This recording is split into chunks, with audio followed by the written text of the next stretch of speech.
Assalamualaikum warahmatullahi wabarakatuh. Salam sejahtera bagi kita semua. Shalom, Om Swastiastu, Namo Buddhaya, dan salam kebajikan. Sebelumnya, izinkan saya memperkenalkan nama saya Felix Adrian Limbong dari 12 IP 1. Hadirin yang terhormat, saya ingin mempresentasikan runtuhnya Uni Soviet hingga perkembangannya pada perang antara Rusia dan Ukraina. Awal mula terbentuknya Uni Soviet lahir saat Partai Bolshevik, pimpinan Vladimir Lenin, mendominasi pasukan Soviet pada revolusi Rusia tahun 1917. Pada saat itu, Partai Bolshevik dan pasukan Soviet menyerukan pembentukan sebuah negara yang pada saat itu dipimpin oleh Tsar Nicholas II. Barulah pada 30 Desember 1922, Uni Soviet secara resmi berdiri. Di negeri ini, semua tingkat pengendalian pemerintah jatuh ke tangan Partai Komunis dan Politbiro yang secara efektif memimpin Soviet. Politbiro atau Politik Hezkoye Bureau adalah biro politik Komite Pusat Partai Komunis Uni Soviet yang berfungsi sebagai pembuat kebijakan pusat dan badan pelaksana di Partai Komunis. Dalam bidang ekonomi, industri-industri di Uni Soviet sepenuhnya dimiliki dan dikelola oleh negara, sedangkan lahan pertanian dibagi menjadi kolektif yang juga dikelola oleh negara. Berikut daftar pemimpin Uni Soviet.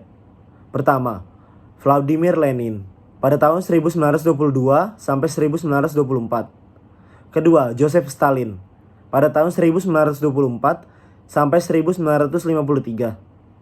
Ketiga, Nikita Khrushchev pada tahun 1955 sampai 1964. Keempat, Leonid Brezhnev pada tahun 1964 sampai 1982.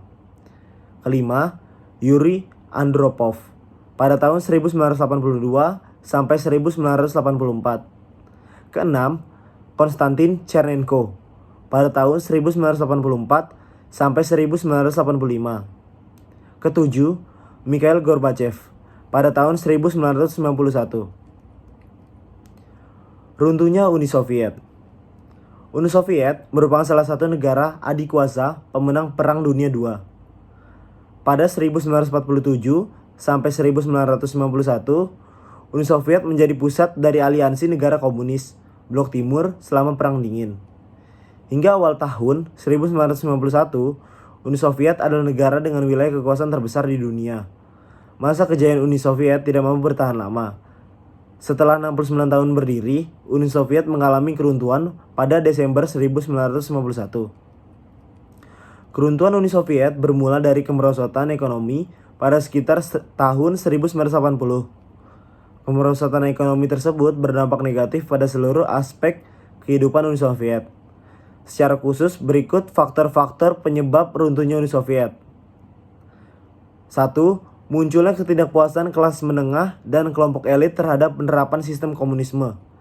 Kedua, sistem ekonomi sentralistik yang diterapkan menyebabkan susahnya pemerataan kesejahteraan dan perkembangan ekonomi daerah. Ketiga, korupsi di kalangan partai komunis dan pemerintah. Keempat, munculnya gerakan separatisme di negara-negara bawahan Uni Soviet. Kelima, Presiden Mikhail Gorbachev dan Boris Yeltsin gagal melakukan perbaikan sistem pemerintah komunis di Uni Soviet. Mikhail Gorbachev sebagai Presiden Uni Soviet menerapkan perestroika atau rekonstruksi politik dan ekonomi untuk memperbaiki krisis Uni Soviet pada tahun 1985. Secara umum, kebijakan perestroika berusaha mengubah sistem komunisme menjadi lebih demokratis. Kebijakan perestroika mempunyai 3 prinsip utama, yaitu glasnost atau keterbukaan politik, demokratisasi atau demokratisasi, dan rule of law. Kebijakan tersebut menyebabkan pertentangan antara kelompok moderat, konservatif, dan radikal tentang sistem komunisme di Uni Soviet.